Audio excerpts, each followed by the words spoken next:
Tapi ini berita yang paling menggembirakan kita semua, yang ditunggu-tunggu oleh Zahid Hamidi, ditunggu-tunggu oleh rakyat Malaysia. Karena sebelum ini Zahid pun menghendaki supaya undang-undang akta ini diluluskan dengan segera. Karena betul kata Zahid, banyak data menunjukkan bahawa ramai ahli UMNO atau ahli Parlimen UMNO telah lompat parti pada PRU 14 yang lepas dan boleh digelar sebagai pengkhianat UMNO. Hari ini diumumkan di Parlimen, akta anti lompat parti berkuat kuasa esok. Wow, ini satu kejutan, berita yang menggembirakan untuk seluruh rakyat Malaysia. Saya secara pribadi sebagai penganalisis politik dan pemerhati politik, saya sangat gembira dengan penguatkuasaan ini. Dengan penguatkuasaan ini, semua katak-katak lompat parti yang suka sangat lompat-lompat tu bakal kena goreng. Bermaksud, siapa yang mau lompat parti, kena buat lompatan pada malam ini sebelum esok. Karena selepas esok, sesiapa yang lompat parti, mereka akan kehilangan jawatan dan kehilangan kerusi mereka. Saudara-saudara sekalian, akta yang melarang ahli parti melompat parti ataupun ahli parlimen melompat parti akan mula berkuat kuasa mulai 5 Oktober, kata Menteri Jabatan Perdana Menteri Wan Junaidi Tuanku Jaafar. Menurutnya, perkara itu diputuskan selepas mendapat perkenan yang di-Pertuan Agong.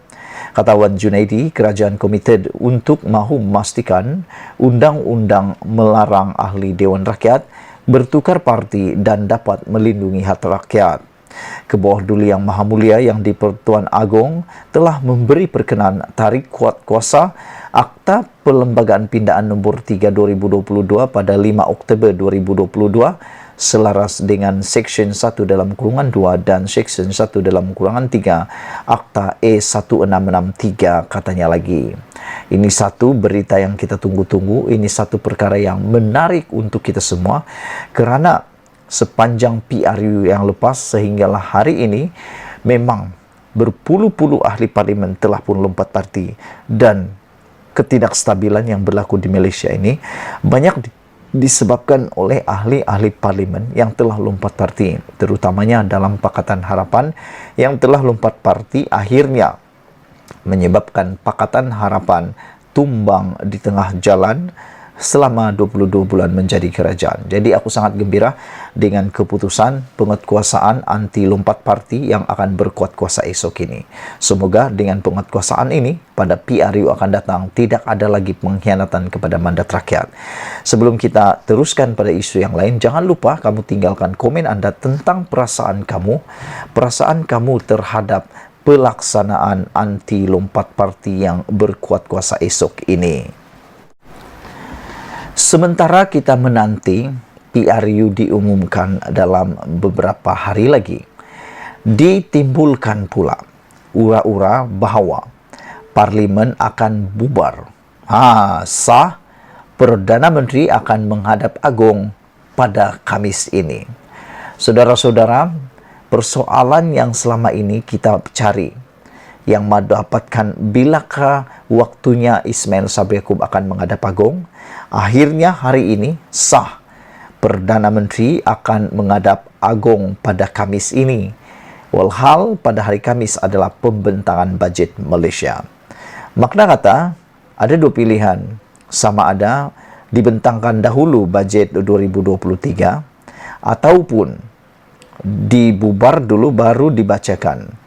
Tapi kalau dibubar dulu, maknanya parlimen sudah tidak ada lagi. Jadi, oleh sebab itu, adakah belanjawan 2023 tidak akan dibacakan ataupun bubar selepas selesai pembacaan bajet 2023? Walau bagaimanapun, kita hanya mampu menjangka, tapi yang akan menentukan berkenan untuk bubar parlimen ini hanya yang di-Pertuan Agong. Telah banyak suara-suara timbul dan mengatakan, netizen rata-rata memohon ke Bawah Duli Yang Maha Mulia yang di-Pertuan Agong untuk tidak memperkenankan permohonan bubar parlimen pada tahun ini juga. Ura-ura akan dibubarkan segera Parlimen dan pilihan raya umum 15 akan diadakan kira-kira. Tidak kira musim tengkujuh dan banjir atau tidak, semakin panas setelah Datuk Seri Ismail Sabri Yaakob mengesahkan akan menghadap Yang di-Pertuan Agong pada Khamis 6 Oktober 2022. Bagaimanapun, Perdana Menteri enggan mengesahkan sama ada beliau akan membentangkan tarikh pembubaran Parlimen bagi membolehkan PRU 15 akan diadakan. Untuk rekod, kerajaan akan membentangkan bajet 2023 pada sidang Parlimen Jumaat ini, iaitu 7 Oktober 2023, lebih awal daripada kebiasaan pada tahun-tahun sebelum ini. Ada orang kata pembubaran Parlimen akan dilakukan sebelum pembentangan bajet 2023. Ada yang kata selepas bajet pada Isnin.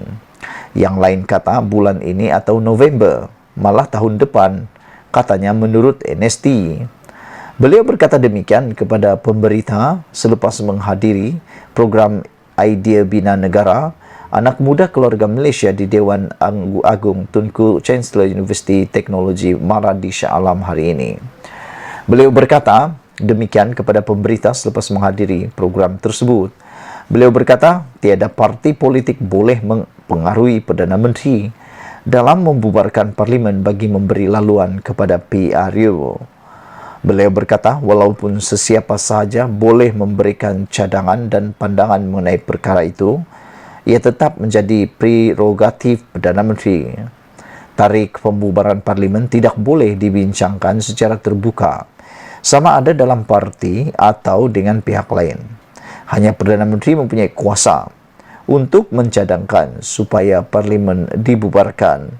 Tetapi keputusannya terletak kepada Yang di-Pertuan Agong.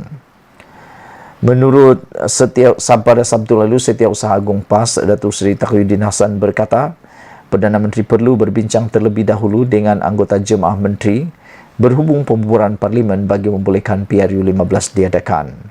Menurutnya, Jemaah Menteri boleh memberikan pandangan berhubung perkara tersebut sebelum Perdana Menteri membawa cadangan itu kepada Yang di-Pertuan Agong untuk mendapat perkenaan. Perdana Menteri kena bawa ke Kabinet, biar Kabinet putuskan. Jemaah Menteri akan tentukan dan Perdana Menteri akan menasihati Agong untuk membubarkan Parlimen atau tidak, kata Taqiyuddin.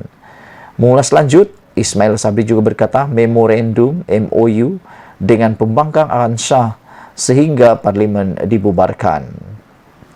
Sudah tentu kami mendengar pandangan orang lain, tetapi keputusan untuk mencadangkannya masih menjadi prerogatif Perdana Menteri.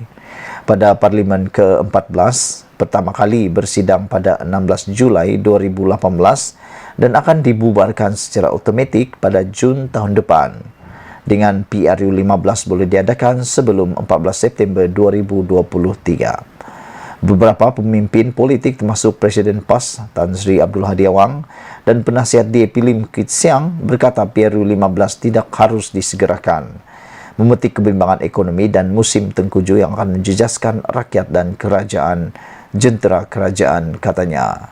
Sekian isu hangat petang ini. Jangan lupa tinggalkan komen Anda, tekan butang subscribe. Kita jumpa lagi. Bye-bye.